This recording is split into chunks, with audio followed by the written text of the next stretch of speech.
নমস্কার বন্ধুরা, SG green গার্ডেনের নতুন একটি ভিডিওতে স্বাগত জানাই। আপনারা হয়তো অনেকেই চিনতে পারছেন যে এটি কি কমলার চারা বা এটি কি কমলার জাত, আবার অনেকে বুঝতেও পারছেন না যে এটি কোন জাতের কমলা। এটা হচ্ছে সেই বিখ্যাত আমাদের ওয়েদারে 12 মাসে একটি জাত ফ্রিমন্ট কমলা। এই কমলাটা আমি কালেক্ট করেছিলাম জয়দীপ দা ওয়েব গার্ডেন নার্সারি থেকে।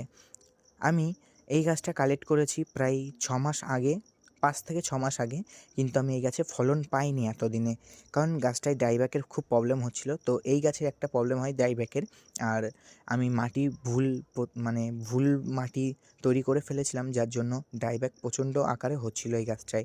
তো আমি এই গাছটা যখন বড় টবে পটিং করি বা রিপোর্ট করি, তারপর থেকে আর কোনো ডাইব্যাকের প্রবলেম হয়নি। এখন গাছে ফুল এসছে এই সিজনে, আশা করা যায় যে এই ফুল থেকে আমি ফলে পরিণত করে আমি টেস্ট রিভিউ দিতে পারবো যে ফ্রিমন্ট কমলা জাতটি কেমন। আজকের ভিডিওটা অবধি। চ্যানেল নতুন হয়ে থাকলে সাবস্ক্রাইব করুন।